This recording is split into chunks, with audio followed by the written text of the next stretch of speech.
Hello and welcome to the lucky education YouTube channel. हाँ बच्चों, तो अब तक हमने इस चैप्टर में मैटर इन आर सराउंडिंग, जो फर्स्ट चैप्टर है आपका, उस चैप्टर में हमने मैटर की कुछ कैरेक्टरिस्टिक्स थे, फीचर्स थे। उसके अलावा फिर हमने बात की थी मैटर का classification, physical and chemical classification. Physical classification में हमने सॉलिड, लिक्विड, गैस, उनके सभी में डिफरेंस भी देखा था। सॉलिड, लिक्विड, गैस स्टेट जो थी फिजिकल स्टेट मैटर की, उनमें डिफरेंस भी देखा था हमने। उसके अलावा फिर इनमें कन्वर्जन देखा था, एक स्टेट का दूसरी स्टेट में, सॉलिड का लिक्विड में, लिक्विड का गैस में। टेम्परेचर इंक्रीज करने पर, टेम्परेचर डिक्रीज करने पर हमने देखा था गैस जो थी वो लिक्विड में और लिक्विड सॉलिड में, इस तरह से। फिर हमने प्रेशर का इफेक्ट भी देखा था, ये टेम्परेचर का इफेक्ट था, टेम्परेचर इंक्रीज करने पर या टेम्परेचर डिक्रीज करने पर। फिर हमने इफेक्ट देखा था प्रेशर का। प्रेशर इंक्रीज केवल गैसियस स्टेट पर किया जाता है, गैसियस स्टेट पर पार्टिकल दूर, तो उसके बाद कंप्रेस्ड करने पर वो क्या हो जाते हैं, पास आएंगे और लिक्विफाइड यानी लिक्विफाइड हो जाते हैं, लिक्विड स्टेट बन जाती है। लेकिन लिक्विड फिर दोबारा से सॉलिड में कन्वर्ट नहीं हो पाती है। उसके अलावा प्रेशर को अगर कम कर दें तो भी इफेक्ट पड़ जाता है। यदि हम आपको मैंने बताया था ड्राई आइस, या हम बोल सकते हैं ड्राई कार्बन डाइऑक्साइड जो थी, वो कार्बन डाइऑक्साइड जो थी वो क्या होती है, बहुत ज़्यादा प्रेशर पर स्टोर की जाती है। और जब प्रेशर रिलीज होता है, प्रेशर कम किया जाता है और टेम्परेचर इंक्रीज किया जाता है, तो सॉलिड से वो CO2 जो होती है या ड्राई आइस होती है, वो डायरेक्टली गैसेस फॉर्म में कन्वर्ट हो जाती है। ये भी एक सब्लिमेशन का एक प्रकार है। तो एक सब्लिमेशन क्या था, सॉलिड जो थे डायरेक्टली कन्वर्ट हो गए थे गैस में, और गैस को यदि ठंडा किया था तो वो किस में कन्वर्ट हो गए थे, सॉलिड में कन्वर्ट हो गई थी। तो ये प्रॉपर्टी किस किस में पाई गई थी, ये कैम्फर में, नेफ्थलीन, आयोडीन, अमोनियम क्लोराइड, इस तरह से कुछ पदार्थों में ये प्रॉपर्टी पाई गई थी। फिर हमने कुछ टेम्परेचर पे भी डिस्कस किया था कि टेम्परेचर की मेजरमेंट की यूनिट होती है, मापने की ये यूनिट है, वो डिग्री सेल्सियस भी होती है, केल्विन भी होती है। केल्विन एक ऐसा ही यूनिट है जो वर्तमान में यूज की जाती है। डिग्री सेल्सियस को केल्विन में कन्वर्ट करना सीखा था, और केल्विन को डिग्री सेल्सियस में, डिग्री सेल्सियस को केल्विन में कन्वर्ट करने के लिए 273 हमने उसमें प्लस कर दिया था, और केल्विन को अगर हमें डिग्री सेल्सियस में कन्वर्ट करना है तो उसमें से 273 माइनस कर देते हैं। ये हमने कुछ देखा था। अब हम नेक्स्ट टॉपिक पर चलते हैं, जिसका नाम है लेटेंट हीट। लेटेंट हीट क्या होती है, हिंदी में बोल देते हैं गुप्त ऊष्मा। आपको मैंने बताया था सॉलिड जो होता है, सॉलिड का टेम्परेचर इंक्रीज करते हैं तो वो डायरेक्टली किस में कन्वर्ट हो जाता है, लिक्विड में। ये हमने बताया था। और जिस टेम्परेचर पर ये होता है उस टेम्परेचर को बोलते हैं उस सॉलिड का मेल्टिंग पॉइंट। मेल्टिंग पॉइंट, अगर हम जनरली बात करें, सॉलिड को आइस मान लें तो आइस का मेल्टिंग पॉइंट हमने देखा था 0 डिग्री सेल्सियस, या फिर इसके हम बोल सकते हैं 273 केल्विन। आइस जो होती है 0 डिग्री सेल्सियस पर मेल्ट होने लग जाती है, और वो मेल्ट होकर क्या बनाएगी, वाटर में कन्वर्ट होगी। अब आइस जब वाटर में कन्वर्ट होगी तो उसके लिए क्या देनी पड़ेगी, कुछ ना कुछ हीट देनी पड़ेगी। हीट का कुछ ना कुछ अमाउंट देना पड़ेगा, उसे गर्म करना पड़ेगा, तभी जाके वो कन्वर्ट हो पाएगी। या उसे टेम्परेचर मिलना चाहिए, आउटर एनवायरनमेंट का टेम्परेचर अगर ज़्यादा है तो वो धीरे धीरे करके मेल्ट होके वाटर में कन्वर्ट हो जाएगी।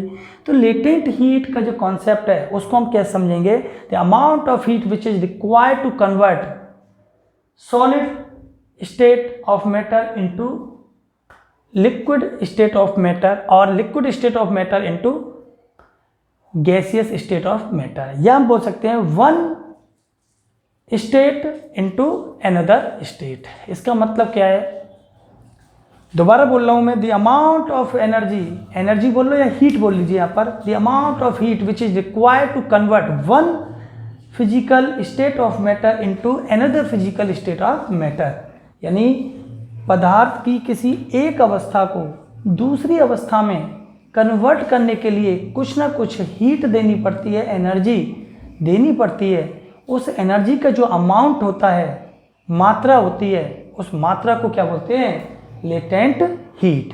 Latent heat does not increase the temperature of any matter. It is used for the weakening of attraction force which is present between the molecules of the matter। इसका मतलब क्या है? Latent heat जो होती है वो कभी भी किसी भी पदार्थ के टेम्परेचर को इंक्रीज नहीं करती। ये क्या करती है? ये लेटेंट हीट जो होती है, लेटेंट हीट किसी एक फिजिकल स्टेट के बीच में, फिजिकल स्टेट के जो पार्टिकल होते हैं, मॉलिक्यूल जिन्हें बोलते हैं, मॉलिक्यूल जो होते हैं, मॉलिक्यूल के बीच में अट्रैक्शन फोर्स होता है, उस अट्रैक्शन फोर्स को वीक करने के काम आ जाती है। अगर हम इसे जनरली एग्जाम्पल से समझें, आइस जो होता है, आइस का आपको मालूम है मेल्टिंग पॉइंट कितना है? 0 डिग्री सेल्सियस। 0 डिग्री सेल्सियस की आइस होती है और 0 डिग्री सेल्सियस का ही वाटर होता है। दोनों ही 0 डिग्री सेल्सियस के हैं, आइस एंड वाटर। लेकिन दोनों में डिफरेंस क्या है? आइस जो होती है, एग्जाम्पल समझो इसे, सपोज दैट हम किसी बीकर में हमने क्या किए, आइस के छोटे छोटे पार्टिकल या हम बोल सकते पीसेज जो होते हैं, छोटे छोटे पीसेज, और आइस के इसमें क्या कर लिए? डाल लिए, और फिर उसे क्या किया? हीटेड, यानी इसको गर्म किया, स्टैंड पर रखकर बर्नर से उसको क्या किया? गर्म किया। यहाँ हमने क्या लगा दिया? एक थर्मामीटर टेम्परेचर। आपको मालूम है आइस जो होती है, आइस पीसेज हैं ये, आइस पीसेज, आइस का जो टेम्परेचर है वो कितना होता है? 0 डिग्री सेल्सियस। अब हम इसमें यहाँ पर हीट दे रहे हैं, अब हीट देते जा रहे हैं और ये आइस जो होती है वो मेल्ट होती जा रही है, वाटर में कन्वर्ट होती जा रही है। हम देखते हैं यहाँ से हीट दी जा रही है, लेकिन हम देखेंगे थर्मामीटर पे जब टेम्परेचर नोट करेंगे तो टेम्परेचर में कोई भी इंक्रीमेंट नहीं होगा, टेम्परेचर उतना ही रहेगा, स्टेबल रहता है, फिक्स रहता है। ऐसा क्या हुआ? यहाँ से तो हीट जा रही है लेकिन वहाँ टेम्परेचर इंक्रीज नहीं हो रहा। तो ऐसा क्यों हुआ? ऐसा इसलिए हुआ, आइस की फिजिकल स्टेट क्या है? सॉलिड के पार्टिकल क्या है? एक दूसरे के बिल्कुल क्लोजली पैक्ड है, पास हैं। अब जो हम हीट दे रहे हैं, वो हीट क्या कर रही है? इसके जो अट्रैक्शन फोर्स है, हाईली अट्रैक्टेड है, एक दूसरे के साथ में अटैच हैं। अब जो हीट जा रही है, एनर्जी जा रही है, वो उस अट्रैक्शन फोर्स को वीक करने में काम आ रही है, उसको तोड़ने में काम आ रही है। मैंने बताया था it does not increase the temperature of the matter का टेम्परेचर इंक्रीज नहीं करती है। क्या करती है? ये जो हीट गई है या एनर्जी जो गई है, वो एनर्जी इसके बीच के अट्रैक्शन फोर्स को क्या कर रही है? वीक बना रही है। तो वहाँ ये खर्च हो रही है। तो हम देखते हैं 0 डिग्री का आइस भी होता है, 0 डिग्री सेल्सियस का वाटर भी होता है। इन दोनों में कंपेरिजन करें तो क्या होगा? 0 डिग्री सेल्सियस का जो वाटर होता है उसमें 3.34 × 10⁵ जूल पर किलोग्राम इतनी लेटेंट हीट ज़्यादा होती है। यानी पानी के अंदर ये वाटर, आइस जो था, आइस वाटर में कन्वर्ट हुआ है। 0 डिग्री का आइस, 0 डिग्री का वाटर है। तो 0 डिग्री का आइस जो होता है उसमें जब हीट दी थी हमने, वो हीट कितनी दी थी जिससे वो वाटर में कन्वर्ट हुआ था? वो हीट थी 3.34 × 10⁵ जूल पर किलोग्राम। यानी हर किलोग्राम, 1 किलोग्राम की बात की है मैंने, 1 किलो यदि हमने बर्फ़ ले ली, उसको 1 किलो मतलब 0 डिग्री सेल्सियस की बर्फ़ थी, उसको 0 डिग्री सेल्सियस के वाटर में कन्वर्ट करने के लिए कितनी हीट देनी पड़ती है? हीट का अमाउंट कितना है? 3.34 × 10⁵ जूल। इतनी हीट देनी पड़ती है। इसका मतलब वाटर जो होता है उसमें इतनी हीट एक्स्ट्रा है। किसके कंपैरिजन में? आइस के कंपैरिजन में। यानी ये उसके कंपैरिजन में थोड़ा सा इसके अंदर हीट ज़्यादा है, ये याद रखना है। तो यहीं से टर्म बनती है। अब ये लेटेंट हीट को 2 पार्ट में डिवाइड कर सकते हैं हम। लेटेंट, फर्स्ट है लेटेंट हीट ऑफ फ्यूजन। आपको मालूम है conversion of solid into liquid is called fusion. और जिस टेम्परेचर पर ये होता है उस टेम्परेचर को क्या बोलते हैं? मेल्टिंग पॉइंट, एमपी ये बोलते हैं। वाटर के अगर बात करें हम तो आइस का कितना होता है? 0 डिग्री सेल्सियस। अब ध्यान रखो लेटेंट हीट ऑफ फ्यूजन क्या चीज़ है। तो सीधा सीधा पता ही लग रहा है सॉलिड को लिक्विड में कन्वर्ट करना है, लेकिन कौन सा टेम्परेचर होना चाहिए? उसका मेल्टिंग पॉइंट। एटमॉस्फेरिक प्रेशर की बात करें हम तो वो होना चाहिए 1 atm, 1 एटमॉस्फेरिक प्रेशर, इतना प्रेशर होना चाहिए। अमाउंट ऑफ सॉलिड जो हुआ वो होना चाहिए 1 किलोग्राम। ठीक है, अब हम क्या बोले, अगर इंग्लिश में यदि बोलना चाहूँ तो मैं क्या बोलूँगा? The amount of energy which is required to convert 1 kilogram solid into its liquid at its melting point at 1 atm is called latent heat of fusion. इसका मतलब 1 किलोग्राम, यदि हम किसी कंटेनर में 1 किलोग्राम सॉलिड ले लें और सॉलिड एक कितना होना चाहिए? 1 किलोग्राम। उस सॉलिड में हीट दें यानी एनर्जी प्रोवाइड कराएं, उसमें गर्म करें, उसे गर्म करने के बाद ये ऑब्वियसली ये निश्चित बात है, ये तो आप जानते भी हैं कि किस में कन्वर्ट होगा? ये लिक्विड में कन्वर्ट होगा। अब 1 किलोग्राम सॉलिड को इसके लिक्विड में कन्वर्ट करने के लिए और किस पर टेम्परेचर क्या होना चाहिए? इसका मेल्टिंग पॉइंट। मेल्टिंग पॉइंट पर ही कन्वर्ट हो सकता है, मेल्टिंग पॉइंट पर। और उस समय ये तो हो गया टेम्परेचर। आपको मालूम है टेम्परेचर और प्रेशर दोनों की हम बात करते हैं, 2 फैक्टर है जो अफेक्ट करते हैं, मेल्टिंग पॉइंट और दूसरा हो गया मेल्टिंग पॉइंट हो गया, और दूसरा हम बात करें प्रेशर की तो 1 atm। atm का मतलब होता है एटमॉस्फेरिक प्रेशर। तो टेम्परेचर और प्रेशर की पर्टिकुलर कंडीशन पर किसी एक हम बात कर सकते हैं स्टेट को दूसरी स्टेट में कन्वर्ट किया जा सकता है। तो हम इजी वे में अब क्या बोले, यदि हिंदी में बोलूँ तो मैं 1 किलोग्राम कोई सॉलिड है, उसको उसके लिक्विड में कन्वर्ट करना है। तो लिक्विड में कन्वर्ट करना है तो गारंटेड है वो पिघलेगा कब? वो उसके मेल्टिंग पॉइंट पर ही पिघलेगा। मेल्टिंग पॉइंट पर पिघलेगा, लेकिन उस समय टेम्परेचर हमें कितना मेंटेन करके रखना है? 1 atm। ये कंडीशन है, टेम्परेचर तो होना चाहिए, मेल्टिंग पॉइंट, प्रेशर होना चाहिए 1 atm। अब मेल्टिंग पॉइंट हर पदार्थ का अलग अलग होता है, तो इसको हम ये नहीं बोल सकते फिक्स है, ठीक है? जो भी है, अलग अलग पदार्थों का कोई सॉलिड कैसा है तो उसका मेल्टिंग पॉइंट अलग होगा, दूसरे का अलग होगा। तो और प्रेशर 1 atm, लेकिन वो सॉलिड होना कितना चाहिए? 1 किलोग्राम। अब इसको लिक्विड में कन्वर्ट करने के लिए हीट दी, वो हीट का अमाउंट जो है वही क्या कहलाएगा? Latent heat of fusion. तो एक बार मैं पुनः दोबारा से आपको बताना चाहूँगा, क्या है? The amount of heat which is required to convert 1 kilogram solid into its liquid at 1 atm at its melting point is called latent heat of fusion। ये पहली बात हुई।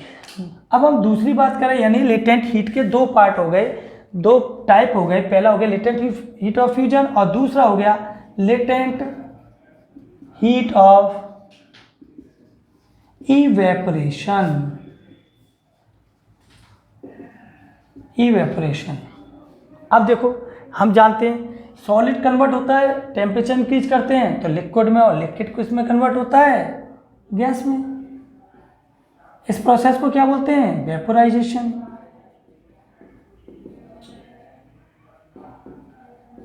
वेपोराइजेशन बोलते हैं हम इसको। तो ध्यान रखो, लिक्विड कब जाके गैस में बदलना स्टार्ट करता है? कौन से टेम्परेचर पर? तो यानी बॉइलिंग पॉइंट पर। ध्यान रखो, बॉइलिंग पॉइंट किसे कहते हैं?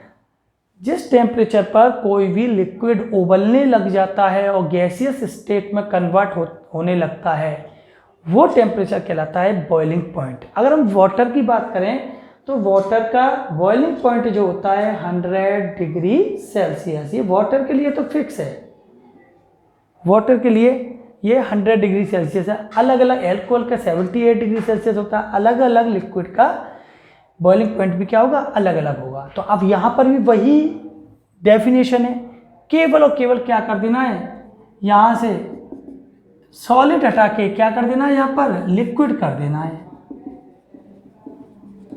लिक्विड।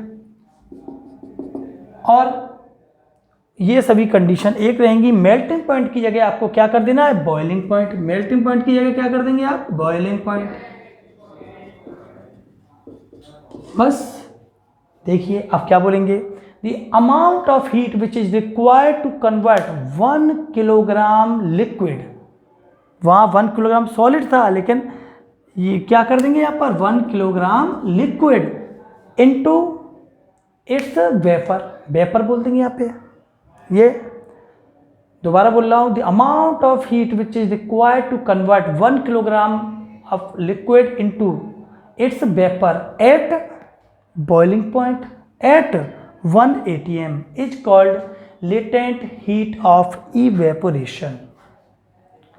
1 किलोग्राम पानी को यदि हम बात करें, 1 किलोग्राम पानी को, 1 किलोग्राम के पानी को उसके वेपर में यदि हमें कन्वर्ट करना है तो हमें कुछ हीट देनी पड़ेगी। उस हीट का अमाउंट कितना है, जिस प्रकार से हमने 0 डिग्री का आइस भी था, 0 डिग्री का वाटर था, ऐसे ही ध्यान रखो 100 डिग्री सेल्सियस का वाटर भी होता है।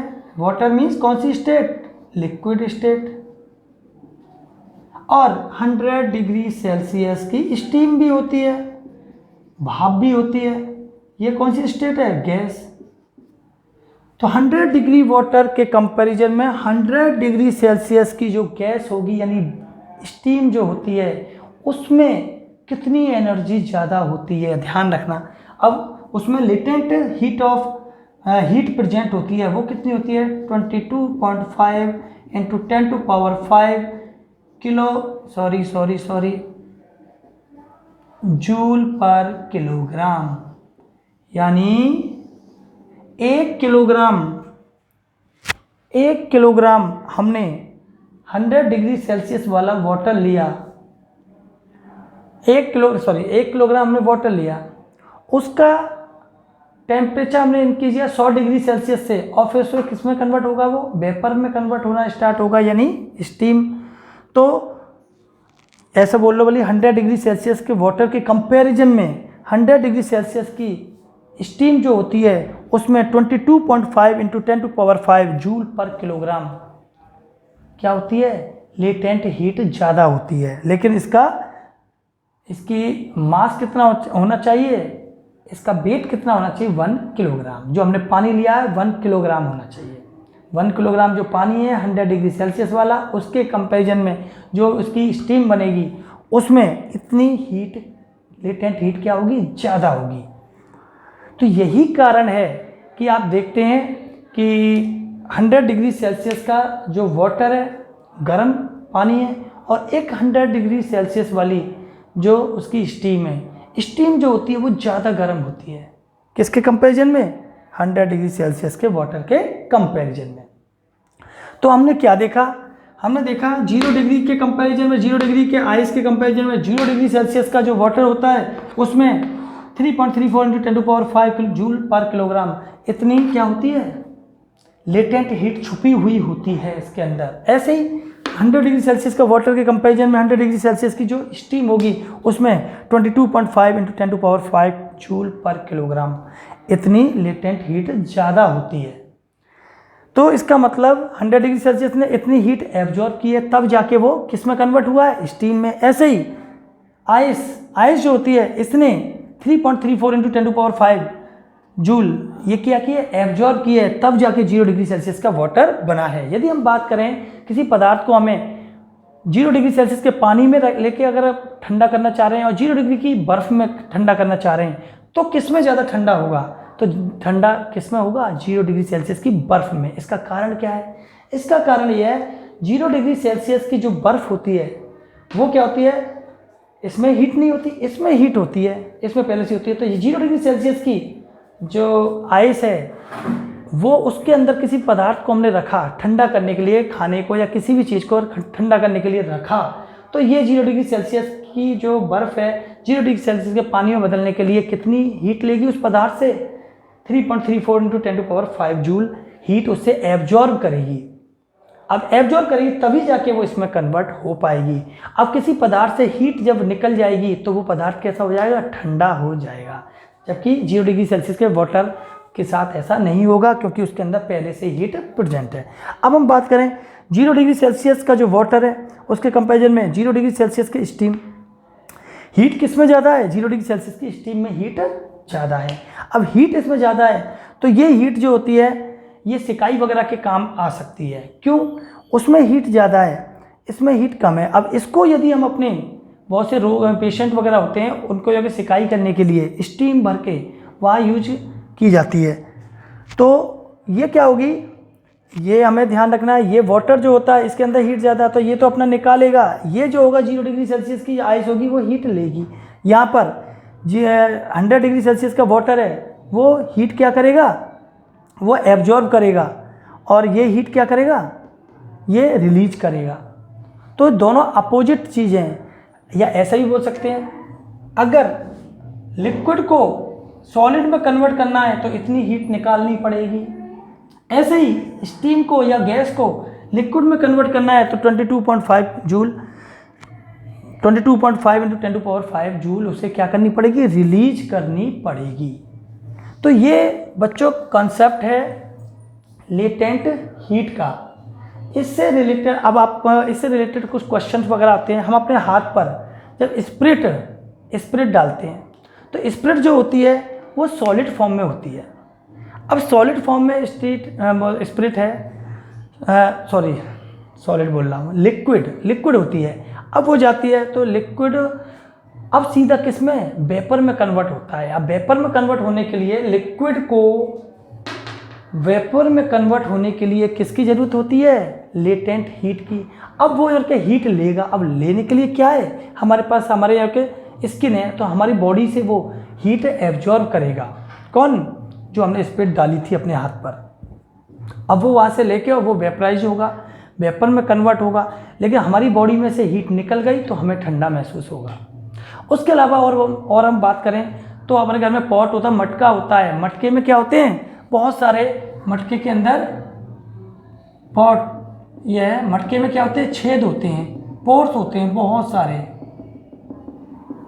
और मटके के अंदर पानी भरा होता है। तो वो पानी जो होता है उन पोर्स से, अपर्चर से, उनसे क्या होता है? बाहर निकलता रहता है। अब वो बाहर निकलेगा तो वो क्या होगा? वेपराइज होगा, वो वेपर में कन्वर्ट होगा। वेपर में कन्वर्ट होगा तो लिक्विड जब वेपर में कन्वर्ट होता है तो क्या करता है? वो उसे एनर्जी चाहिए होती है, लेटेंट हीट चाहिए होती है। लेटेंट हीट किससे लेगा? वो वाटर जो है उस वाटर में से हीट खींच लेता है, वो एब्जॉर्ब कर लेता है और हीट को जब उसमें से निकालेगा वाटर में से तो वाटर की हीट कम हो गई तो इसका मतलब पानी कैसा हो जाएगा? ठंडा हो जाएगा। उसके अलावा आपने देखा होगा गर्मियों में क्या करते हैं? गर्मियों में घर के बाहर सड़क पे पानी छिड़कते हैं। अब पानी छिड़कते हैं तो पानी उसके बाद जैसे इस ज़मीन पर पड़ेगा गरम उस पर, तो उसके बाद क्या होगा? वो वेपराइज होगा तो उसे क्या चाहिए? हीट चाहिए। हीट कहाँ से लेगा? वो ज़मीन से लेगा, ज़मीन की हीट को ले जाएगा अपने साथ और ज़मीन की हीट कम हुई और हीट कम हुई तो वो क्या हो जाएगी? ठंडी हो जाएगी। तो इस प्रकार हमने देखा कि लिक्विड को गैस में कन्वर्ट होने के लिए हीट की ज़रूरत होती है, ऐसे ही सॉलिड को लिक्विड में कन्वर्ट होने के लिए हीट की ज़रूरत होती है। अब इसका अपोजिट कर दो, गैस को यदि लिक्विड में कन्वर्ट करना है तो जितनी हीट उसके पास है वो निकालनी पड़ेगी उसे, तब जाके, यानी मतलब गैस को लिक्विड में कन्वर्ट करना है तो उसे हीट क्या करनी पड़ेगी? रिलीज करनी पड़ेगी। और यहाँ देखिए वाटर को यदि आइस में कन्वर्ट होना है या किसी भी लिक्विड को सॉलिड में कन्वर्ट होना है तो हीट, जितनी हीट उसने ली है लेटेंट हीट के इक्वल हीट उसे क्या करनी पड़ेगी? निकालनी पड़ेगी। हाँ तो बच्चों अभी हमने देखा था लेटेंट हीट ऑफ इवेपोरेशन नहीं था, वो उसे वेपोराइजेशन समझना है आपको। यहाँ पर थोड़ा मिस्टेक हो गई मुझसे, इवेपोरेशन ना होकर वो क्या है? वेपोराइजेशन। अब हम बात करते हैं बच्चों नेक्स्ट टॉपिक पर जिसका नाम है इवेपोरेशन। इवेपोरेशन क्या होता है? Conversion of liquid into gas without converging into without its boiling point, यानी बॉइलिंग पॉइंट पर पहुंचे बिना ही किसी लिक्विड का सीधे ही वेपर में कन्वर्ट हो जाना, या हम बात करते हैं गैसियस फॉर्म में कन्वर्ट हो जाना। जिस टेम्परेचर पर ये क्या होता है, हमेशा बॉइलिंग पॉइंट से कम होगा। इवेपोरेशन, दोबारा से एक बार बोल देता हूँ, किसी भी लिक्विड का यदि बॉयल होके अगर वो टेम्परेचर वो वहाँ पहुँच रहा है, गैसियस स्टेट में पहुँच रहा है, तो होगा इवेपोरेशन। और बॉइलिंग पॉइंट से बिलो, नीचे ही, अगर बॉइलिंग पॉइंट से पहले ही वो लिक्विड किस में कन्वर्ट हो रहा है, गैसियस फॉर्म में कन्वर्ट हो रहा है, तो इस प्रोसेस को क्या बोलते हैं, इवेपोरेशन। इवेपोरेशन लिख देते हैं conversion of liquid into gas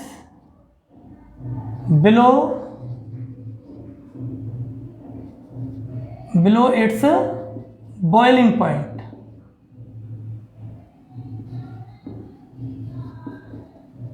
is called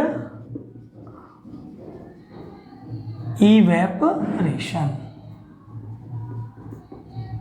किसी भी लिक्विड का गैस में कन्वर्ट होना बॉइलिंग पॉइंट से नीचे, बॉइलिंग पॉइंट से नीचे अगर वो अपने आप ही किस में कन्वर्ट हो जाए, गैस में कन्वर्ट हो जाए, तो ये कन्वर्जन की जो प्रोसेस है, ये फिनोमेना है, ये क्या कहलाता है, इवेपोरेशन।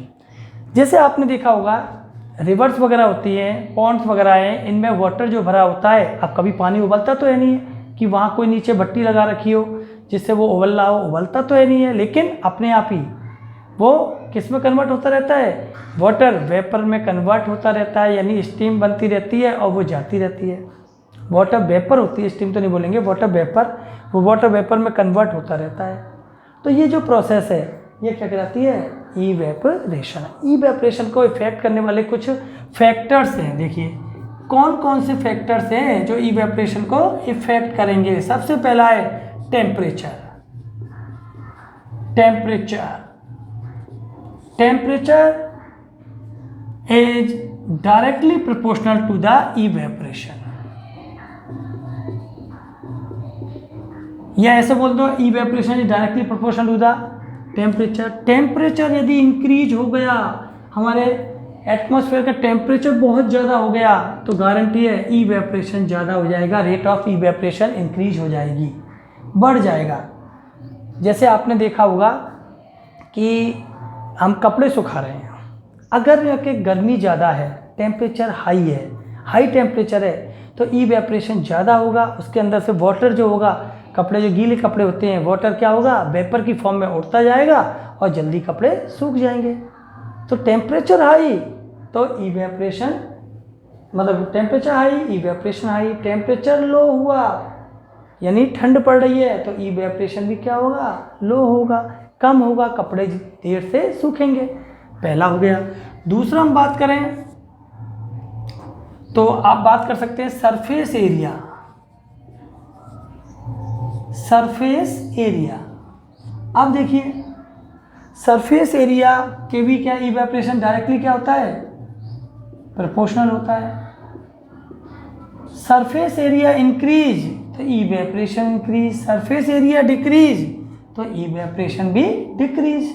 इसका मतलब क्या है, आपने देखा होगा हम चाय को अगर हम कप से पी रहे हैं और एक हमने प्याली ले ली, प्याली में फैला लिया या थाली में हमने डाल ली, वही चाय कप में ली या गिलास में ली और वही चाय हमने थाली में ली, तो हम देखते हैं सरफेस एरिया किसका ज़्यादा है, सरफेस एरिया ज़्यादा है थाली का। तो थाली में सरफेस एरिया ज़्यादा होने के कारण वो बहुत जल्दी ठंडी होगी, यानी इवेपोरेशन की रेट क्या होगी, इंक्रीज होगी और उसे पीना क्या होगा, आसान होगा। तो ध्यान रखना, सरफेस एरिया इंक्रीज होता है तो इवेपोरेशन की रेट भी क्या हो जाती है, बढ़ जाती है। अब हम बात करते हैं थर्ड बात करो ह्यूमिडिटी। ह्यूमिडिटी। ह्यूमिडिटी क्या होती है? The amount of water vapour present in air is called humidity. यानी अपनी आसपास की एयर में कितने अमाउंट में वाटर वेपर प्रेजेंट है, वही उसकी क्या कहलाती है? ह्यूमिडिटी। अब ह्यूमिडिटी के केस में ध्यान रखना है, humidity is inversely proportional to the evaporation. इसका मतलब क्या है? अगर ह्यूमिडिटी ज़्यादा है तो इवेपोरेशन कम होगा, ह्यूमिडिटी कम है तो इवेपोरेशन क्या होगा? ज़्यादा। इसका मतलब क्या है? इसका मतलब है यदि हमारे, आपने देखो बारिश के दिन जो होते हैं, ठीक है, बारिश के दिनों में क्या होता है? ह्यूमिडिटी ज़्यादा होती है, वाटर वेपर ज़्यादा होती है। ऐसे में यदि हमने कपड़े सुखाए तो वो देर से सूखते हैं। क्यों सूखते हैं? क्योंकि ह्यूमिडिटी ज़्यादा है तो इवेपोरेशन क्या होगा? कम होगा, उसमें से पानी भाप बनकर कम उड़ेगा और इसलिए वो देर से सूखेंगे।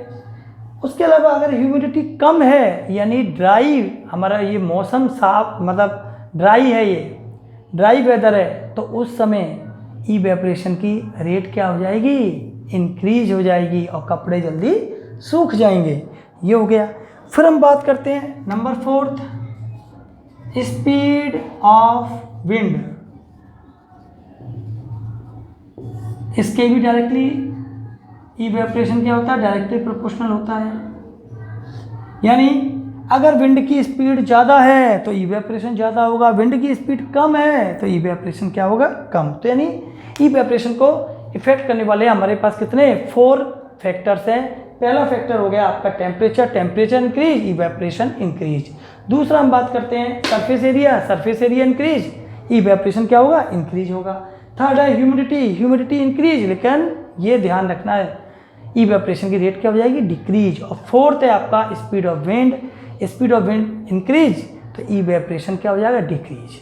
तो ध्यान रखना, हम गर्मियों में कॉटन के क्लॉथ हमें पहनने चाहिए। गर्मियों में क्यों पहनने चाहिए कॉटन के क्लॉथ? क्योंकि हम जानते हैं हमें पसीना बहुत ज़्यादा आता है। अब पसीना जो होता है, ये स्वेट जो होता है, वो स्वेट क्या होगा? वेपर में कन्वर्ट होगा, लेकिन उबले बिना, यानी इवेपोरेट होगा।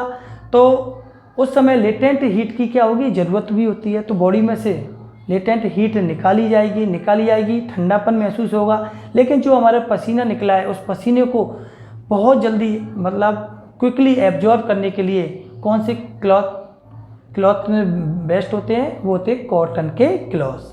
तो बच्चों, मैं समझता हूँ इवेपोरेशन वाला टॉपिक जो है ये आपके बहुत अच्छी तरह से समझ में आ गया होगा। तो आज के लिए बच्चों हम इतना ही पढ़ा पाएंगे। अब नेक्स्ट जो हमारा लेक्चर आएगा उसमें हम पूरा इस चैप्टर को, इससे रिलेटेड जो भी क्वेश्चन इसमें रह गए हैं उनको हम कराएंगे। तब तक के लिए ऑल द बेस्ट।